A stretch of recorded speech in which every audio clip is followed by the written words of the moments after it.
সূরা বাকারা। রহমান রহিম আল্লাহ তাআলার নামে। আলিফ লাম মিম। এই সেই মহাগ্রন্থ আল কোরআন, তাতে কোনো সন্দেহ নেই যারা আল্লাহ তাআলাকে ভয় করে। এই কিতাব কেবল তাদের জন্যই পথ প্রদর্শক, যারা না দেখে আল্লাহ তাআলাকে বিশ্বাস করে, যারা নামাজ প্রতিষ্ঠা করে। তাদের আমি যা কিছু দান করেছি তারা তা থেকে আমারে নির্দেশিত পথে ব্যয় করে। যারা তোমার উপর যা কিছু নাজিল করা হয়েছে তার উপর ঈমান আনে তোমার আগে নবীদের উপর যা কিছু নাজিল করা হয়েছে তার উপর। সর্বোপরি তারা পরকালের উপরও ঈমান আনে। সত্যিকার অর্থে এ লোকগুলোই তাদের মালিকের দেখানো সঠিক পথের উপর রয়েছে এবং এরাই হচ্ছে সফলকাম। যারা এ বিষয়গুলো অস্বীকার করে তাদের তুমি পরকালের কথা বলে সাবধান করো আর না করো, কার্যত উভয়টাই তাদের জন্য সমান কথা। এরা কখনো ঈমান আনবে না। ক্রমাগত কুফরি করার কারণে আল্লাহ তাআলা তাদের মন, মগজ ও শ্রবণ শক্তির উপর মোহর মেরে দিয়েছেন। এদের দৃষ্টিশক্তির উপরও এক ধরনের আবরণ পড়ে আছে। যারা এ ধরনের লোক, তাদের জন্য পরকালের কষ্টদায়ক শাস্তি রয়েছে। মানুষদের মাঝে কিছু লোক এমনও আছে যারা মুখে বলে আমরা আল্লাহ তাআলা ও পরকালের উপর ঈমান এনেছি, কিন্তু এদের কর্মকাণ্ড দেখলে তুমি বুঝতে পারবে এরা মোটেই ঈমানদার নয়। মুখে ঈমানের দাবি করে এরা আল্লাহ তাআলা ও তার নেক বান্দাদের সাথে প্রতারণা করে যাচ্ছে।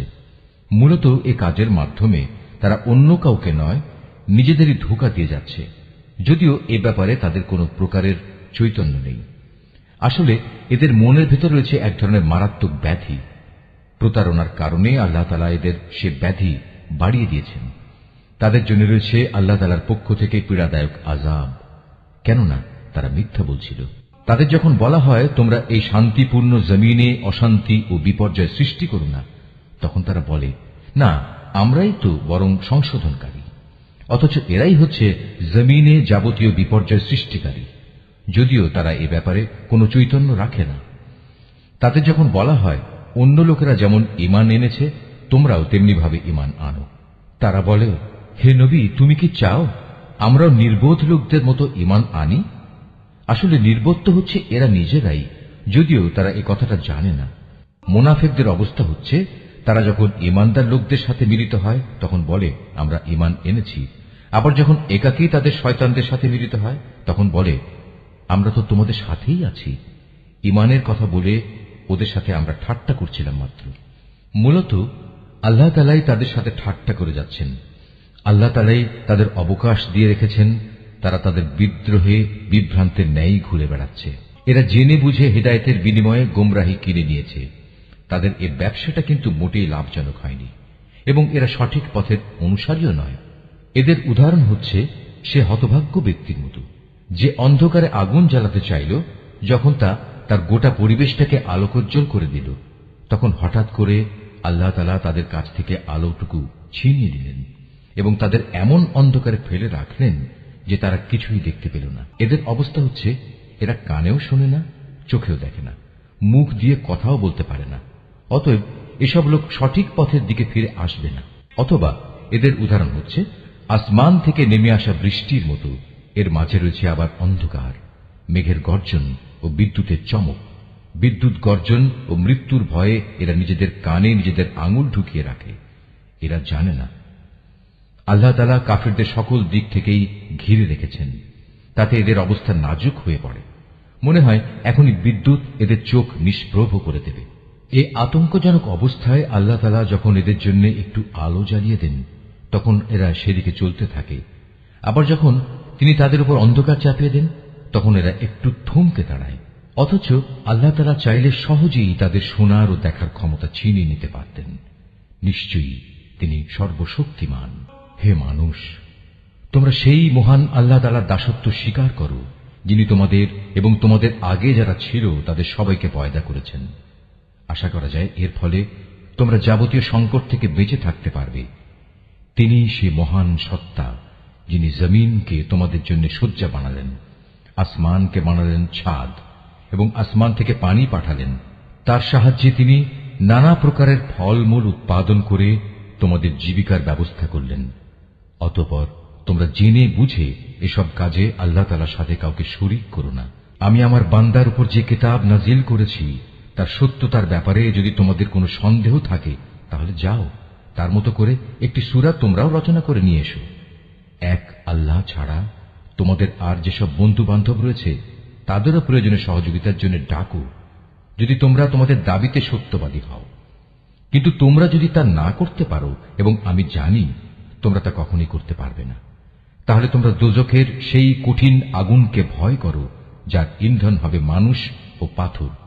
আল্লাহ তাআলাকে যারা অস্বীকার করে তাদের জন্যই এটা প্রস্তুত করে রাখা হয়েছে। অতঃপর যারা এই কিতাবের উপর ঈমান এনেছে এবং ভালো কাজ করেছে তাদের তুমি হে নবী সুসংবাদ দাও এমন এক জান্নাতের যার নিচ দিয়ে ঝর্ণা প্রবাহিত হতে থাকবে। যখনই তাদের এই জান্নাতের কোন একটি ফল দেয়া হবে তখনই তারা বলবে, এ ধরনের ফল তো ইতিপূর্বেও আমাদের দেওয়া হয়েছিল। তাদের মূলত এমনি ধরনের জিনিসই সেখানে দেওয়া হবে। তাদের জন্য আরো সেখানে থাকবে পবিত্র সহধর্মী এবং সহধর্মিনী, এবং তারা সেখানে অনন্তকাল ধরে অবস্থান করবে। সত্য প্রমাণের জন্য আল্লাহ তাআলা মশা কিংবা তার চাইতে উপরে যা কিছু আছে তার উদাহরণ দিতেও লজ্জাবোধ করেন না। যারা আল্লাহর বাণীতে বিশ্বাস স্থাপন করে তারা জানে এ সত্য আল্লাহর কাছ থেকেই এসেছে। আর যারা আগেই সত্য অস্বীকার করেছে তারা একে না মানার অজুহাত দিতে গিয়ে বলে, আল্লাহ তাআলা এ উদাহরণ দ্বারা কি বুঝাতে চান? এভাবে একই ঘটনা দিয়ে আল্লাহ তাআলা অনেক লোককে গুমরাহিতে নিমজ্জিত করলেও বহু লোককে তিনি আবার এ দিয়ে হেদায়েতের পথও দেখান। আর কতিপয় পাপাচারী ব্যক্তি ছাড়া তিনি তা দিয়ে অন্য কাউকে গুমরাহিতে নিমজ্জিত করেন না। এরা হচ্ছে সেসব লোক যারা আল্লাহর ফরমান মেনে চলার প্রতিশ্রুতি দেওয়ার পর তা ভঙ্গ করে। ব্যক্তি ও সমাজ জীবনে আল্লাহ তাআলা যেসব সম্পর্কের ভিত মজবুত করতে বলেছেন তা তারা ছিন্ন করে। সর্বোপরি জমিনে অহেতুক বিপর্যয় সৃষ্টি করে। এরাই হচ্ছে আসল ক্ষতিগ্রস্ত। তোমরা আল্লাহকে কিভাবে অস্বীকার করবে? অথচ তোমরা প্রথম দিকে ছিলে মৃত। তিনি তোমাদের জীবন দিয়েছেন, পুনরায় তিনি তোমাদের মৃত্যু দেবেন। অতঃপর সর্বশেষে তিনি আবার তোমাদের জীবন দান করবেন, এবং এভাবেই তোমাদের একদিন তাঁর কাছে ফিরে যেতে হবে। তিনি সেই মহান সত্তা যিনি এ পৃথিবীর সব কিছু তোমাদের ব্যবহারের জন্য তৈরি করেছেন। অতঃপর তিনি আসমানের দিকে মনোনিবেশ করলেন এবং তাকে 7 আসমানে বিন্যস্ত করলেন। তিনি সবকিছু সম্পর্কেই সম্যক অবগত আছে। হে নবী, স্মরণ করো যখন তোমার মালিক তাঁর ফেরেশতাদের সম্বোধন করে বললেন, আমি পৃথিবীতে আমার খলিফা বানাতে চাই। তারা বলল, তুমি কি এমন কাউকে খলিফা বানাতে চাও যে তোমার জমিনে বিশৃঙ্খলা ও বিপর্যয় সৃষ্টি করবে এবং স্বার্থের জন্য তারা রক্তপাত করবে? আমরাই তো তোমার প্রশংসা সহকারে তোমার তাসবিহ পড়ছি এবং প্রতিনিয়ত তোমার পবিত্রতা বর্ণনা করছি। আল্লাহ তাআলা বললেন, আমি যা জানি তোমরা তা জানো না। আল্লাহ তাআলা অতঃপর তাঁর খলিফা আদমকে প্রয়োজনীয় সব জিনিসের নাম শিখিয়ে দিলেন। পরে তিনি সেগুলো ফেরেশতাদের কাছে পেশ করে বললেন, তোমাদের আশঙ্কার ব্যাপারে তোমরা যদি সত্যবাদী হও তাহলে তোমরা আমাকে এর নামগুলো বলো তো। ফেরেশতারা বলল, হে আল্লাহ তাআলা, তুমি পবিত্র, আমাদের তো এর বাইরে আর কিছুই জানা নেই যা তুমি আমাদের শিক্ষা দিয়েছ। তুমিই একমাত্র জ্ঞানী, একমাত্র কুশলী। আল্লাহ তাআলা এবার আদমকে বললেন, তুমি ফেরেশতাদের সে নামগুলো বলে দাও। অতএব আদম আল্লাহর নির্দেশে ফেরেশতাদের সামনে নামগুলো যখন সুন্দরভাবে বলে দিল, তখন আল্লাহ তাআলা বললেন, আমি কি তোমাদের বলিনি যে আমি আসমান সমূহ ও জমিনের যাবতীয় গোপন বস্তু জানি, এবং তোমরা যা কিছু প্রকাশ করো আর যা কিছু গোপন করো আমি তাও ভালোভাবে জানি। আল্লাহ তাআলা যখন ফেরেশতাদের বললেন, তোমরা সম্মানের প্রতীক হিসেবে আদমের জন্য সাজদা করো, অতঃপর তারা আল্লাহর আদেশে আদমের সামনে সাজদা অবনত হল, শুধু ইবলিস ছাড়া। সে সাজদা করতে অস্বীকার করল এবং অহংকার করল। অতঃপর সে নাফরমানদের দলে শামিল হয়ে গেল। আমি বললাম, হে আদম, তুমি এবং তোমার স্ত্রী পরম সুখে এই বেহেশতে বসবাস করতে থাকো, এবং এর নিয়ামত থেকে যা তোমাদের মন চায় তাই তোমরা স্বাচ্ছন্দ্যের সাথে আহার করো। তবে এই গাছটির পাশেও যেও না, অন্যথায় তোমরা দুজনই সীমা লঙ্ঘনকারীদের মধ্যে শামিল হয়ে যাবে। কিন্তু শয়তান শেষ পর্যন্ত সেখান থেকে তাদের উভয়ের পদস্খলন ঘটাল। তারা উভয়ে বেহেশতের যেখানে ছিল সেখান থেকে সে তাদের বের করেই ছাড়ল। আর আমি তাদের বললাম, তোমরা একজন আরেকজনের দুশমন হিসেবে এখান থেকে নেমে পড়ো। তোমাদের পরবর্তী বাসস্থান হবে পৃথিবী। সেখানে একটি নির্দিষ্ট সময় পর্যন্ত তোমাদের জন্য জীবনের যাবতীয় উপকরণ থাকবে। অতঃপর আদম তার মালিকের কাছ থেকে হেদায়েত সম্বলিত কিছু বাণী পেল। আল্লাহ তাআলা তার উপর ক্ষমা পরবশ হলেন। অবশ্যই তিনি বড় মেহেরবান ও ক্ষমাশীল। আমি তাদের বললাম, তোমরা সবাই এবার এখান থেকে নেমে যাও। তবে যেখানে যাবে অবশ্যই সেখানে আমার পক্ষ থেকে তোমাদের কাছে জীবন বিধান সম্পর্কিত হেদায়েত আসবে। অতঃপর যে আমার সেই বিধান মেনে চলবে তার কোনো ভয় নেই, তাদের কোনো প্রকার উৎকণ্ঠিত হতে হবে না। আর যারা আমার বিধান অস্বীকার করবে এবং আমার আয়াতসমূহ মিথ্যা প্রতিপন্ন করে লাগামহীন জীবন যাপন করবে, তারা অবশ্যই জাহান্নামের বাসিন্দা হবে। তারা সেখানে চিরদিন থাকবে। হে বনী ইসরাইল জাতি, তোমাদের উপর আমি যেসব নিয়ামত দিয়েছি তোমরা সেগুলো স্মরণ করো। আমার আনুগত্যের প্রতিশ্রুতি তোমরা পূর্ণ করো। আমিও এর বিনিময়ে তোমাদের দুনিয়া ও আখিরাতের পুরস্কারের প্রতিশ্রুতি পূর্ণ করব এবং তোমরা একমাত্র আমাকেই ভয় করো। আমি মুহাম্মাদের কাছে যা কোরআন নাজিল করেছি তোমরা এর উপর ঈমান আনো। যা তোমাদের কাছে যা কিছু আছে তার সত্যায়নকারী।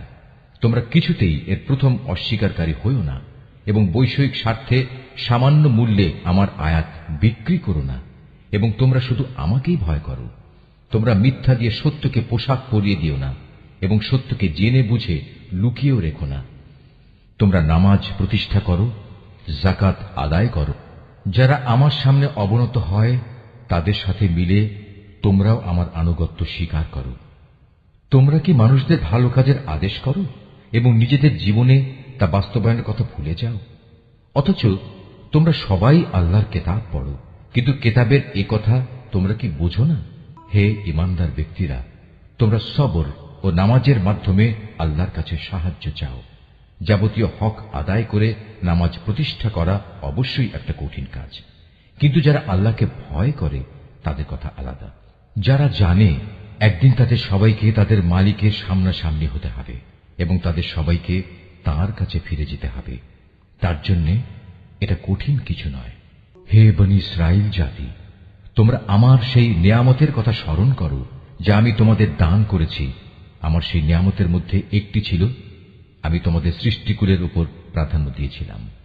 হে ঈমানদার ব্যক্তিরা, তোমরা সেই দিনটিকে ভয় করো যেদিন একজন আরেকজনের কোনোই কাজে আসবে না। একজনের কাছ থেকে আরেকজনের পক্ষে কোনো সুপারিশও সেদিন গ্রহণ করা হবে না এবং কারো কাছ থেকে মুক্তিপণ নেয়া কিংবা তা নিয়ে কাউকে ছেড়ে দেয়া হবে না, না তাদের সেদিন কোন রকম সাহায্য করা হবে। স্মরণ করো যখন আমি তোমাদের ফেরাউনের লোকদের গোলামি থেকে মুক্তি দিয়েছিলাম। তারা তোমাদের উপর ভীষণ অত্যাচার করত। তারা নিকৃষ্ট ধরনের শাস্তি দ্বারা তোমাদের যন্ত্রণা দিত। তারা তোমাদের পুত্র সন্তানদের হত্যা করত এবং তোমাদের মেয়েদের তারা জীবিত রেখে দিত। তোমাদের মালিকের পক্ষ থেকে এতে তোমাদের জন্য বড় একটা পরীক্ষা নিহিত ছিল। আরো স্মরণ করো যখন আমি তোমাদের জন্য সমুদ্রকে দ্বিধা বিভক্ত করে দিয়েছিলাম। অতঃপর আমি তোমাদের সমূহ মৃত্যুর হাত থেকে বাঁচিয়ে দিয়েছিলাম এবং আমি ফেরাউন ও তার দলবলকে সমুদ্রে ডুবিয়ে দিয়েছিলাম। আর তোমরা তা তো নিজেরাই প্রত্যক্ষ করেছিলে। আরো স্মরণ করো যখন মূসাকে আমি বিশেষ একটি কাজে 40 রাত নির্ধারণ করে দিলাম। তার যাওয়ার পর তোমরা একটি বাছুরকে মাবুদ রূপে গ্রহণ করে নিলে। তোমরা এতে করে ভীষণ জুলুম করেছিলে। অতঃপর এ অপরাধ সত্ত্বেও আমি পুনরায় তোমাদের ক্ষমা করে দিয়েছি এ আশায় যে তোমরা আমার কৃতজ্ঞতা আদায় করবে। সে কথাও স্মরণ করো যখন আমি মূসাকে কেতাব ও ন্যায় অন্যায়ের পরককারী একটি মানদণ্ড দান করেছি, যাতে করে তোমরা হেদায়েতের পথে চলতে পারো। আরো স্মরণ করো মূসা যখন তার নিজ লোকদের কাছে এসে বলল, হে আমার জাতি, তোমরা আমার অবর্তমানে বাছুরকে মাবুদ হিসেবে গ্রহণ করে যে বড় রকমের জুলুম করেছ, তার জন্য অবিলম্বে আল্লাহর দরবারে তওবা করো এবং তোমরা তোমাদের নিজেদের শিরকে অভিশপ্ত নফস সমূহকে হত্যা করো। এর মাঝেই আল্লাহর কাছে তোমাদের জন্য কল্যাণ রয়েছে। অতঃপর আল্লাহ তাআলা তোমাদের উপর ক্ষমা পরবশ হবেন, কারণ তিনি বড়ই ক্ষমাশীল ও অনুগ্রহকারী। তোমরা যখন বলেছিলে, হে মূসা, আমরা আল্লাহকে প্রত্যক্ষভাবে না দেখলে কখনো তার উপর ঈমান আনব না। তখন এ ধৃষ্টতার শাস্তি হিসেবে মুহূর্তের মধ্যেই বজ্রের মতো এক গজব তোমাদের উপর নিপতিত হল, আর তোমরা তার দিকে চেয়েই থাকলে, কিছুই করতে পারলে না। অতঃপর এই ধ্বংসকর মৃত্যুর পর তোমাদের আমি পুনরায় জীবন দান করলাম, যাতে করে তোমরা আমার কৃতজ্ঞতা আদায় করতে পারো।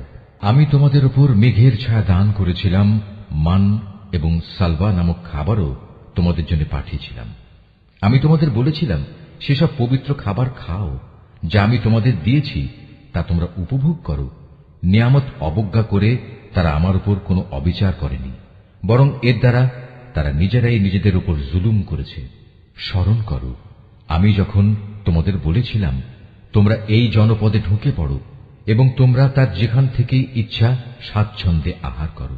দম্ভ সহকারে প্রবেশ না করে মাথা নত করে ঢুকো। তোমরা ক্ষমার কথা বলবে, আমিও তোমাদের ভুল ত্রুটিসমূহ ক্ষমা করে দেব, এবং যারা ভালো কাজ করে আমি এভাবেই তাদের পাওনার অঙ্ক বাড়িয়ে দেই।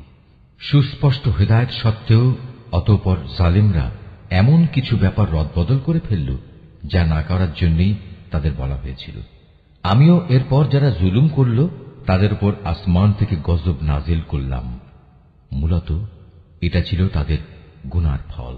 যখন মূসা আমার কাছে তার জাতির লোকদের জন্য পানি চাইল, আমি তাকে বললাম, তোমার হাতের লাঠি দিয়ে তুমি এই পাথরে আঘাত করো। আঘাত করা মাত্রই সে পাথর থেকে 12টি পানির নহর উৎপন্ন হয়ে গেল। প্রত্যেক গোত্রই নিজ নিজ পানির ঘাট চিনে নিল।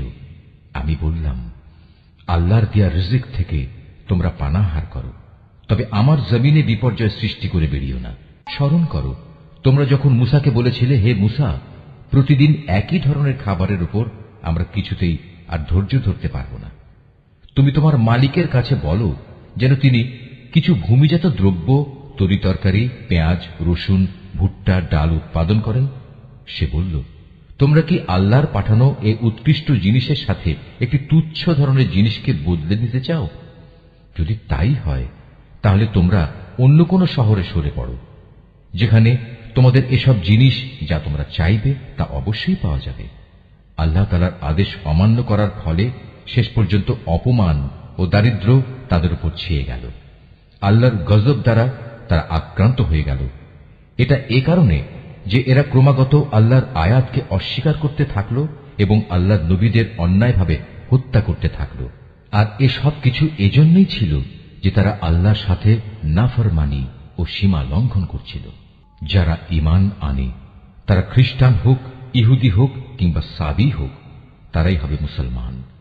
এদের যে কেউ আল্লাহর উপর ঈমান আনবে পরকালের উপর এবং যথার্থ ভালো কাজ করবে, তাদের জন্য তাদের মালিকের কাছে পুরস্কার রয়েছে, এবং এসব লোকের যেমন কোনো ভয় নেই, তেমনি তারা চিন্তিতও হবে না। স্মরণ করো, যখন আমি তোমাদের কাছ থেকে প্রতিশ্রুতি নিয়েছিলাম যে তোমরা তাওরাত মেনে চলবে, এবং তুর পাহাড়কে আমি তোমাদের উপর তুলে ধরে বলেছিলাম, যে কিতাব তোমাদের আমি দান করেছি তা শক্তভাবে আঁকড়ে ধরো এবং তাতে যা কিছু আছে তা স্মরণ রেখো। এই উপায়ে তোমরা হয়তো শয়তান থেকে নিজেদের বাঁচাতে পারবে। অতঃপর তোমরা এ ওয়াদা থেকে ফিরে গেলে, কিন্তু তা সত্ত্বেও আমার অনুদান ও রহমত যদি তোমাদের উপর না থাকত, তাহলে তোমরা অবশ্যই ধ্বংস হয়ে যেতে। তোমরা তো ভালো করেই তাদের জানো যারা তোমাদের মধ্যে শনিবারে আল্লাহর আদেশ লঙ্ঘন করেছে। অতঃপর আমি তাদের শুধু এটুকুই বলেছি, যাও, এবার তোমরা সবাই অপমানিত বানরে পরিণত হয়ে যাও। এই ঘটনাকে আমি সেসব মানুষদের যারা তখন সেখানে মজুদ ছিল, আরো যারা পরে আসবে, তাদের সবার জন্য একটি দৃষ্টান্তমূলক ঘটনা বানিয়ে দিয়েছি। যারা আল্লাহকে ভয় করে এমন লোকদের জন্যও এই ঘটনা ছিল একটি উপদেশ। আরো স্মরণ করো, যখন মূসা তার জাতিকে বলল, অবশ্যই আল্লাহ তাআলা তাঁর নামে তোমাদের একটি গাভী জবাই করার আদেশ দিচ্ছেন, তারা এ কথা শুনে বলল, হে মূসা, তুমি কি আমাদের সাথে তামাশা করছো? সে বলল, আমি তামাশা করে জাহেলদের দলে শামিল হওয়া থেকে আল্লাহ তাআলার কাছে পানা চাই।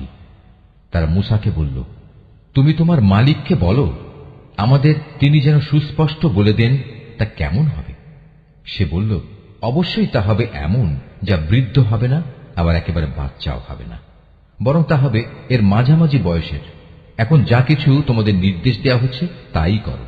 তারা মূসাকে বলল, তুমি তোমার মালিককে জিজ্ঞেস করে নাও, তিনি আমাদের যেন বলে দেন তার রং কেমন হবে। সে বলল, তা হবে হলুদ রঙের। তার রং এত আকর্ষণীয় হবে যে যারা তাকাবে তা তাদেরই পরিতৃপ্ত করবে। তারা বলল, হে মূসা, তুমি তোমার মালিককে আবার জিজ্ঞেস করে নাও, আসলে তা কি ধরনের হবে। আমরা তো সঠিক গাভী বাছাই করতে পারছি না, কারণ আমাদের কাছে তো সব গাভী দেখতে একই ধরনের মনে হয়। আল্লাহ তাআলা চাইলে এবার অবশ্যই আমরা সঠিক পথে চলতে পারব। সে বলল, তাহলে শোনো, আল্লাহর ঈপ্সিত সে গাভী হবে এমন যে সেটি কোনো চাষাবাদের কাজ করে না, জমিনে পানি সেচের কাজও করে না, অর্থাৎ তা হবে সম্পূর্ণ নিখুঁত ও ত্রুটিমুক্ত। এ কথা শুনিয়ে তারা বলল, এতক্ষণে তুমি আমাদের সামনে সত্য ঘটনা নিয়ে এসেছ। অতঃপর তারা এ ধরনের একটি গাভী জবাই করল, যদিও ইতিপূর্বে মনে হয়নি যে তারা এই কাজটি আদৌ করতে চায়। স্মরণ করো, যখন তোমরা একজন লোককে হত্যা করেছিলে, অতঃপর সে ব্যাপারে তোমরা একে অপরের উপর হত্যার অভিযোগ আরোপ করতে শুরু করলে, অথচ আল্লাহ তাআলা সেই বিষয়ই মানুষের সামনে বের করে আনতে চাইলেন যা তোমরা লুকোবার চেষ্টা করেছিলে। হত্যাকারীকে খুঁজে বের করার জন্য আমি তোমাদের বললাম, কোরবানি করা সেই গাভীর শরীরের একাংশ দিয়ে তোমরা একে মৃদু আঘাত করো। এভাবেই আল্লাহ তাআলা মৃত ব্যক্তিকে জীবন দান করবেন এবং এ ধরনের অলৌকিক ঘটনা দ্বারা তিনি তোমাদের কাছে তার জ্ঞানের নিদর্শনসমূহ তুলে ধরেন। আশা করা যায় তোমরা এর মাধ্যমে সত্য অনুধাবন করবে। কিন্তু এত বড় একটি নিদর্শন সত্ত্বেও অতঃপর তোমাদের মন কঠিন হয়ে গেল, এমন কঠিন যেন তা শক্ত পাথর, বরং মাঝে মাঝে মনে হয় পাথরের চেয়েও বুঝি তার বেশি কঠিন। কেননা কিছু পাথর এমন আছে যা থেকে মাঝে মাঝে ঝর্ণাধারা নির্গত হয়, আবার কোনো কোনো সময় তা বিদীর্ণ হয়ে ফেটেও যায় এবং তা থেকে পানির ফোয়ারাও বেরিয়ে আসে। অবশ্য এর মধ্যে থেকে এমন কিছু পাথর আছে যা আল্লাহর ভয়ে ধসে পড়ে। আল্লাহ তাআলা তোমাদের কার্যকলাপ সম্পর্কে মোটেই গাফেল নন। হে ঈমানদার লোকেরা, এরপরেও তোমরা কি এই আশা পোষণ করো যে এরা তোমাদের সাথে তোমাদের দ্বীনের জন্য ঈমান আনবে? অথচ এদের একাংশ যুগ যুগ ধরে আল্লাহর কিতাব শুনে আসছে, অতঃপর তারা তাকে বিকৃত করছে, অথচ এরা ভালো করেই তা জানে। এদের অবস্থা হচ্ছে, এরা যখন ঈমানদারদের সাথে সাক্ষাৎ করে তখন বলে, আমরা ঈমান এনেছি, কিন্তু এরাই আবার যখন গোপনে একে অপরের সাথে মিলিত হয় তখন বলে, তোমরা কি মুসলমানদের কাছে সেসব কথা প্রকাশ করে দাও যা আল্লাহ তাআলা মুহাম্মদের নবুয়ত সম্পর্কে আগেই তাওরাতে তোমাদের উপর ব্যক্ত করেছেন? খবরদার, তোমরা এমনটি কখনো করো না, তাহলে তারা একদিন তোমাদের মালিকের সামনে এটা দিয়েই তোমাদের বিরুদ্ধে সাক্ষ্য উত্থাপন করবে। তোমরা কি এটুকু কথাও বুঝতে পারো না? এরা কি জানে না আল্লাহর কিতাবে যা কিছু এরা গোপন করে, আবার নিজেদের স্বার্থে তারা যা প্রকাশ করে তা সবই আল্লাহ তাআলা জানেন। এদের আরেকটি দল যারা একান্ত অশিক্ষিত, নিরক্ষর, এরা আল্লাহর কিতাব সম্পর্কে কিছুই জানে না। আল্লাহর কিতাব যেন এদের কাছে একটি নিছক ধ্যান ধারণা সর্বস্ব পুস্তক মাত্র। এরা শুধু অমূলক ধারণাই করে থাকে। সেসব লোকের জন্য ধ্বংস অনিবার্য যারা হাত দিয়ে কিতাব লিখে নেয়, তারপর দুনিয়ার সামনে বলে এগুলো হচ্ছে আল্লাহ তাআলার পক্ষ থেকে অবতীর্ণ শরীয়তের বিধান।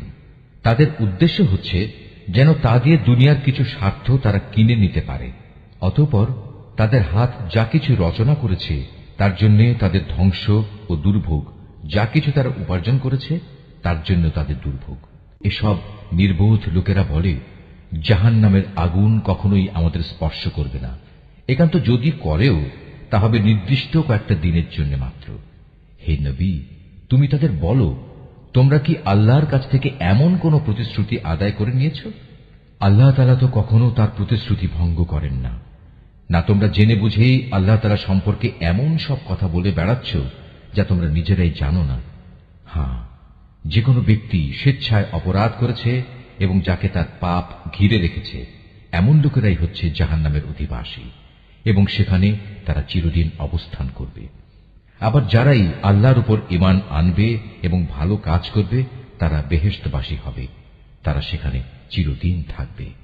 যখন আমি বনী ইসরায়েলদের কাছ থেকে এ মর্মে প্রতিশ্রুতি নিয়েছিলাম যে তোমরা আল্লাহ তাআলা ছাড়া অন্য কারো ইবাদত করবে না এবং মাতা পিতার সাথে সৎ ব্যবহার করবে, আত্মীয় স্বজন, এতিম মিসকিনদের সাথে ভালো ব্যবহার করবে, মানুষদের সুন্দর কথা বলবে, নামাজ প্রতিষ্ঠা করবে, যাকাত প্রদান করবে। কিন্তু এ সত্ত্বেও তোমাদের মধ্যে সামান্য কিছু সংখ্যক লোক ছাড়া অধিকাংশই অতঃপর সেদিন ফিরে গেছ। এভাবেই তোমরা প্রতিশ্রুতি থেকে মুখ ফিরিয়ে নিয়েছিলে। তোমাদের কাছ থেকে আমি এ প্রতিশ্রুতিও নিয়েছিলাম যে তোমরা কেউ কারো রক্তপাত করবে না এবং নিজেদের লোকদের তাদের ঘর বাড়ি থেকে উচ্ছেদ করবে না। অতঃপর তোমরা তা স্বীকার করে নিয়েছিলে। তোমরা তো নিজেরাই এ সাক্ষ্য দিচ্ছ। তারপর এই তো হচ্ছে, তোমরা একে অপরকে তোমরা হত্যা করতে লাগলে। তোমাদের এক দলকে তোমরা তাদের ভিটে মাটি থেকে বিতাড়িত করে দিতে লাগলে।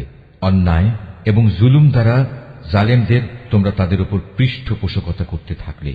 শুধু তাই নয়, কোন লোক যুদ্ধবন্দী হয়ে তোমাদের কাছে এলে তোমরা তাদের জন্য মুক্তিপণ দাবি করো, অথচ তাদের ঘরবাড়ি থেকে উচ্ছেদ করাটাই ছিল তোমাদের উপর অবৈধ কাজ এবং আল্লাহ তাআলাকে দেয়া প্রতিশ্রুতির লঙ্ঘন। তোমরা কি তাহলে আল্লাহর কিতাবের একাংশ বিশ্বাস করো এবং আরেকাংশ অবিশ্বাস করো? সাবধান, কখনো যদি কোনো জাতি কিংবা ব্যক্তি দ্বীনের অংশবিশেষের উপর ঈমান আনয়নের এ আচরণ করে, তাদের শাস্তি এছাড়া আর কি হবে? যে পার্থিব জীবনে তাদের লাঞ্ছনা ভোগ করতে হবে, তাদের পরকালেও কঠিনতম আযাবের দিকে নিক্ষেপ করা হবে। তোমরা প্রতিনিয়ত যা করছ, আল্লাহ তাআলা সে সব কিছু থেকে মোটেও উদাসীন নন। বস্তুত এই লোকেরা আখিরাতের স্থায়ী জীবনের বিনিময়ে দুনিয়ার অস্থায়ী জীবন খরিদ করে নিয়েছে। এরা যেহেতু আযাব বিশ্বাসই করেনি, তাই আল্লাহ তাআলার পক্ষ থেকে তাদের আযাব কিঞ্চিত পরিমাণ হালকা করা হবে না, আর না তাদের কোনো দিক থেকে কোন রকম সাহায্য করা হবে। আমি মূসাকে কিতাব দিয়েছি, তারপর একে একে আমি আরো অনেক নবী পাঠিয়েছি এবং বাপ ছাড়া সন্তান পয়দা হওয়ার মতো সুস্পষ্ট নিদর্শন দিয়ে আমি মরিয়ম পুত্র ঈসাকে পাঠিয়েছি এবং আমার পাঠানো বাণী ও পবিত্র আত্মার মাধ্যমে তাকে আমি সাহায্য করেছি। অথচ যখনই তোমাদের কাছে আল্লাহর কোন নবী আসত, তোমাদের মনোপুত না হলে তোমরা অহংকারের বশবর্তী হয়ে তাদের অস্বীকার করেছ। তাদের কাউকে তোমরা মিথ্যাবাদী বলেছ, আবার তাদের একদলকে তোমরা হত্যাও করেছ। তারা বলে, হিদায়াতের জন্য আমাদের মন ও তার দরজা বন্ধ হয়ে আছে। আসলে আল্লাহ তাআলাকে তাদের ক্রমাগত অস্বীকার করার কারণে তিনি তাদের উপর অভিসম্পাত করেছেন। অতঃপর তাদের সামান্য পরিমাণ লোকই আল্লাহর উপর ঈমান এনেছে। যখনই তাদের কাছে আল্লাহর কাছ থেকে কিতাব নাজিল হল, যা তাদের কাছে মজুদ কিতাবের সত্যতা স্বীকার করে, তাছাড়া এর আগে তারা নিজেরাই সমাজের অন্যান্য কাফেরদের উপর বিজয়ী হওয়ার জন্য এই কিতাব ও তার বাহকের আগমন কামনা করেছিল। কিন্তু আজ যখন তা তাদের কাছে এলো এবং যা তারা যথাযথ চিনতেও পারল, তাই তারা অস্বীকার করল। যারা আল্লাহর কিতাব অস্বীকার করে, তাদের উপর আল্লাহর অভিসম্পাত নাজিল হোক। কত নিকৃষ্ট বস্তু সেটি, যার বিনিময়ে তারা তাদের নিজেদের মন প্রাণ বিক্রয় করে দিয়েছে। শুধু গোলামির বশবর্তী হয়েই তারা আল্লাহর নাজিল করা বিধান অস্বীকার করেছে, শুধু এ কারণে যে আল্লাহ তাআলা তার বান্দাদের মধ্যে থেকে যাকে চান তাকে নবুয়ত দিয়ে অনুগ্রহ করেন। তাদের এ কুফরির ফলে তারা ক্রোধের উপর ক্রোধে আক্রান্ত হল। আর কাফেরদের জন্য তো এমনই অপমানজনক শাস্তি রয়েছে, যখন তাদের বলা হয়, আল্লাহ তাআলা যা কিছু নাজিল করেছেন তার উপর ঈমান আনো। তারা বলে, আমরা তো শুধু সেসব কিছুর উপর ঈমান আনি যা আমাদের বনী ইসরাইল জাতির উপর নাজিল করা হয়েছে। এর বাইরে যা তারা অস্বীকার করে, অথচ তা একান্ত সত্য, তা তাদের কাছে নাজিল করা আল্লাহর কথাগুলোকেও সত্য বলে স্বীকার করে। হে নবী, তুমি বলো, তোমরা যদি বিশ্বাসী হও, তাহলে আল্লাহর নবীদের ইতিপূর্বে তোমরা কেন হত্যা করেছিলে? তোমাদের কাছে তো একসময় সুস্পষ্ট নিদর্শন সহকারে মূসাও নবী হয়ে এসেছিল, অথচ তার সামান্য কয়েকদিনের অনুপস্থিতির পরেই তোমরা একটি বাছুরকে মাবুদ হিসেবে গ্রহণ করে নিলে। কত বড় জালেম ছিলে তোমরা! আরো স্মরণ করো, যখন আমি তোমাদের কাছ থেকে একটি প্রতিশ্রুতি আদায় করেছিলাম, তোমাদের মাথার উপর তুর পাহাড় তুলে ধরে আমি বলেছিলাম, যা কিছু বিধি বিধান আমি তোমাদের দিয়েছি তা শক্ত করে আঁকড়ে ধরো এবং আমার কথাগুলো শুনো। এর জবাবে তারা মুখে তো বলল, হ্যাঁ, আমরা তোমার কথা শুনেছি, কিন্তু বাস্তব জীবনে তা অস্বীকার করে বলল, আমরা তা অমান্য করলাম। আসলে আল্লাহ তাআলাকে তাদের অস্বীকার করার কারণে সেই বাছুরকে মাবুদ বানানোর নেশা তখনও তাদের মনকে আকৃষ্ট করে রেখেছিল। তুমি তাদের বলো, যদি তোমরা সত্যি মোমেন হও তাহলে বলতে পারো, এটা কত খারাপ ঈমান যা একজন ব্যক্তিকে এ ধরনের কাজের আদেশ দেয়। যদি তোমরা মনে করো অন্যদের বদলে পরকালের নিবাস আল্লাহর কাছে শুধু তোমাদের জন্য নির্দিষ্ট, তাহলে যাও, তা পাওয়ার জন্য তোমরা মৃত্যু কামনা করো, যদি তোমরা সত্যবাদী হও। হে নবী, তুমি জেনে রাখো, এরা কখনোই কামনা করবে না আল্লাহর সাথে যে আচরণ এরা করেছে, এবং নিজেদের হাত দিয়ে এরা যা কিছু অর্জন করেছে তার পরিণাম জানার পর এরা কখনো তা কামনা করবে না। আল্লাহ তাআলা জালেমদের ভালো করে জানেন। সত্যি কথা হচ্ছে, এদেরকেই বরং তুমি দেখতে পাবে বেঁচে থাকার ব্যাপারে এরা বেশি লোভী। আল্লাহ তাআলার সাথে যারা শিরক করে, এ বনী ইসরায়েলের লোকেরা তাদের চেয়েও এক কদম অগ্রসর। এদের প্রত্যেক ব্যক্তি 1000 বছর জীবিত থাকতে চায়, কিন্তু যত দীর্ঘ জীবনই এদের দেয়া হোক না কেন, তা কখনো এদের তার অবশ্যম্ভাবী আযাব থেকে বাঁচাতে পারবে না। আল্লাহ তাআলা এদের যাবতীয় কাজকর্ম পুঙ্খানুপুঙ্খ পর্যবেক্ষণ করেন। হে নবী, তুমি বলো, কে সে ব্যক্তি যে জিব্রাইলের শত্রু হতে পারে, অথচ সে তো আল্লাহর আদেশে আল্লাহর বাণীসমূহ তোমার অন্তঃকরণে নাজিল করে দেয়, তাও এমন এক বাণী যা তাদের কাছে মজুদ বিষয়সমূহের সত্যতা স্বীকার করে। সর্বোপরি এ হচ্ছে মোমেনদের জন্য সুসংবাদবাহী গ্রন্থ। যারা আল্লাহর শত্রু তার বাণীবাহক ফেরেশতার ও নবী রসুলের শত্রু জিব্রাইলের ও মিকাইলের, তারা একদিন এ কথাটা বুঝতে পারবে। স্বয়ং আল্লাহ তাআলাই হচ্ছেন কাফেরদের বড় শত্রু। অবশ্যই আমি তোমার কাছে সুস্পষ্ট নিদর্শন পাঠিয়েছি। পাপী ব্যক্তিরা ছাড়া এ সব কিছু কেউই অস্বীকার করতে পারে না, কিংবা যখনই তারা আল্লাহর সাথে কোনো ওয়াদা করেছে তখনই তাদের এক দল তা ভঙ্গ করেছে। আসলে তাদের অধিকাংশই ঈমানদার ছিল না। যখনই তাদের কাছে আল্লাহর পক্ষ থেকে কোনো নবী আসে এবং যে তাদের কাছে আগের কিতাবে যেসব কথা মজুদ রয়েছে তার সত্যতা স্বীকার করে, তখনই সেই আগের কিতাবের ধারকদের একটি দল পূর্ববর্তী কিতাবের কথাগুলো এমনভাবে তাদের পেছনের দিকে ফেলে দিল যেন তারা এ ব্যাপারে কিছুই জানে না। আল্লাহর প্রতি অবজ্ঞা প্রদর্শন করেই এরা ক্ষান্ত হয়নি।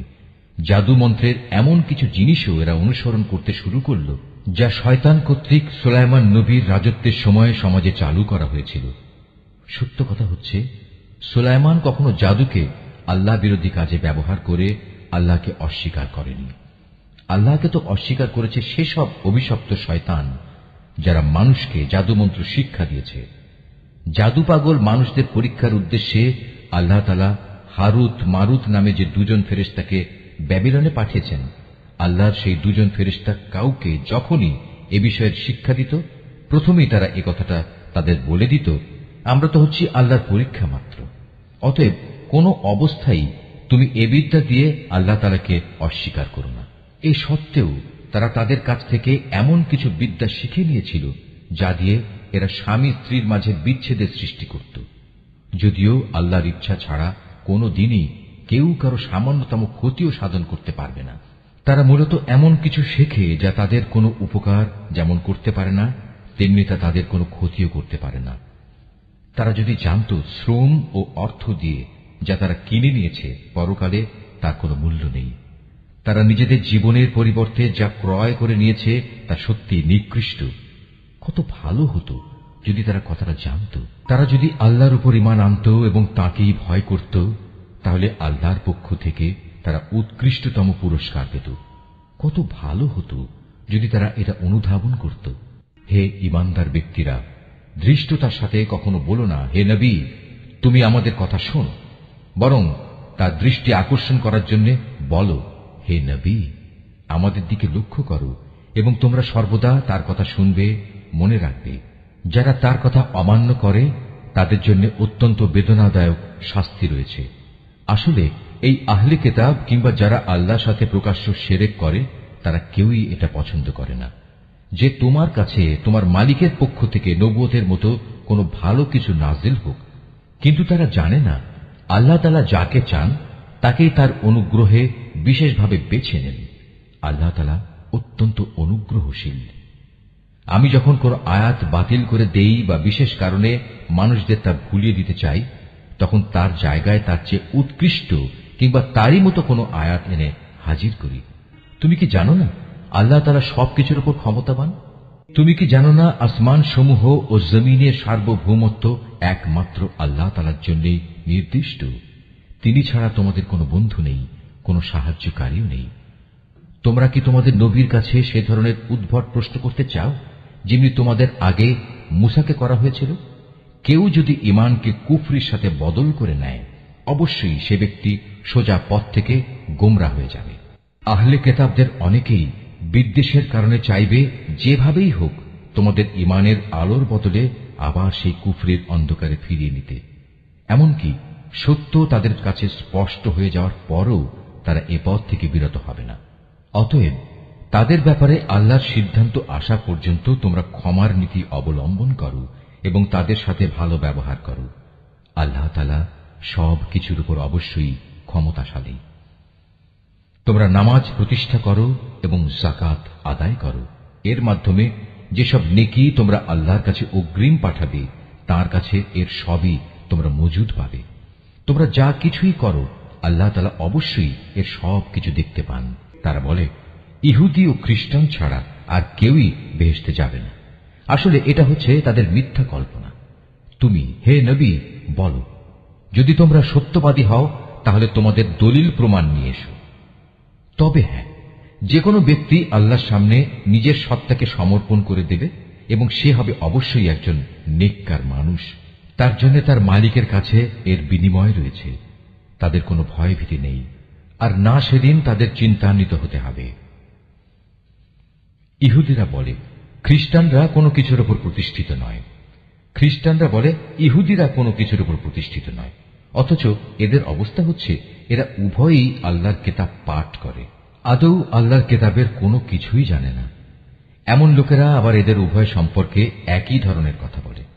তারা যে বিষয়ে মতবিরোধ করছে, আল্লাহ তাআলা শেষ বিচারের দিনে সে বিষয়ে তাদের মাঝে মীমাংসা করে দেবেন। সে ব্যক্তির চেয়ে বড় জালেম আর কে আছে, যে ব্যক্তি আল্লাহর ঘর মসজিদে তার নাম স্মরণ করতে বাধা দেয় এবং তার ধ্বংস সাধনে সচেষ্ট হয়। এ ধরনের লোকদের বস্তুত তাতে ঢোকার কোনো যোগ্যতাই নেই।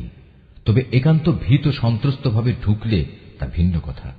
তাদের জন্য পৃথিবীতে যেমন অপমান লাঞ্ছনা রয়েছে, তেমনি রয়েছে পরকালে কঠিনতম শাস্তি। এরা কেবলা বদলের ব্যাপারেও মতবিরোধ করেছিল, অথচ পূর্ব পশ্চিম সবই তো আল্লাহ তাআলার। তাছাড়া তোমরা যেদিকেই মুখ ফিরাবে সেদিকেই তো আল্লাহ তাআলা রয়েছেন। আল্লাহ তাআলা সর্বব্যাপী এবং জ্ঞানী। খ্রিস্টান লোকেরা বলে, আল্লাহ তাআলা অমুককে নিজের সন্তান রূপে গ্রহণ করেছেন, অথচ যাবতীয় পবিত্রতা একান্তভাবে তাঁর। তিনি এ সব কিছুর অনেক ঊর্ধ্বে। আসমান সমূহ ও জমিনের সব কিছুই তাঁর জন্যে। এর প্রতিটি বস্তুই তাঁর একান্ত অনুগত। বরং আসমান সমূহ ও জমিনের তিনিই স্রষ্টা। যখন তিনি কোনো একটি বিষয়ের সিদ্ধান্ত করেন, সে ব্যাপারে শুধু এটুকুই বলেন, হও, আর সাথে সাথেই তা হয়ে যায়। যারা সঠিক কথা জানে না তারা বলে, আল্লাহ তাআলা নিজে আমাদের সাথে কথা বলেন না কেন, অথবা এমন কোন নিদর্শন আমাদের কাছে কেন পাঠান না যার মাধ্যমে আমরা তাকে দেখতে পাব। এদের আগের লোকেরাও এদের মতো করেই কথা বলত। এদের সবার মন আসলে একই ধরনের। আল্লাহকে যারা দৃঢ়ভাবে বিশ্বাস করে, আমি তাদের জন্য আমার নিদর্শন সমূহ সুস্পষ্ট করে পেশ করে দিয়েছি। অবশ্যই আমি তোমাকে সত্য দিন সহ পাঠিয়েছি আযাবের ভীতি প্রদর্শনকারী ও জান্নাতের সুসংবাদবাহী হিসেবে। জেনে রেখো, তোমাকে জাহান্নামের অধিবাসীদের দায় দায়িত্বের ব্যাপারে প্রশ্ন করা হবে না। ইহুদি ও খ্রিস্টানরা কখনো তোমার ওপর খুশি হবে না। হ্যাঁ, তুমি যদি কখনো তাদের দলের অনুসরণ করতে শুরু করো, তখনই এরা খুশি হবে। তুমি তাদের বলে দাও, আল্লাহ তাআলার হেদায়েতই হচ্ছে একমাত্র পথ। সাবধান, তোমার কাছে সঠিক জ্ঞান আসার পরও যদি তুমি তাদের ইচ্ছানুসারে চলতে থাকো, তাহলে আল্লাহ তাআলা ছাড়া তুমি কোনো বন্ধু ও সাহায্যকারী পাবে না। আহলে কিতাবদের মাঝে এমন কিছু লোক আছে যারা এ কোরআনকে যেভাবে নিষ্ঠার সাথে পড়া দরকার সেভাবেই পড়ে। তারা তার উপর ঈমানও আনে। যারা একে অস্বীকার করে তারাই হচ্ছে ক্ষতিগ্রস্ত লোক। হে বনী ইসরাইল জাতি, তোমরা আমার সে নিয়ামত স্মরণ করো যা আমি তোমাদের দান করেছি। সে নিয়ামতের অংশ হিসেবে আমি তোমাদের দুনিয়ার অন্যান্য জাতির উপর শ্রেষ্ঠত্ব দান করেছি। তোমরা সেই দিনটিকে ভয় করো যেদিন একজন মানুষ আরেকজনের কোনোই কাজে আসবে না।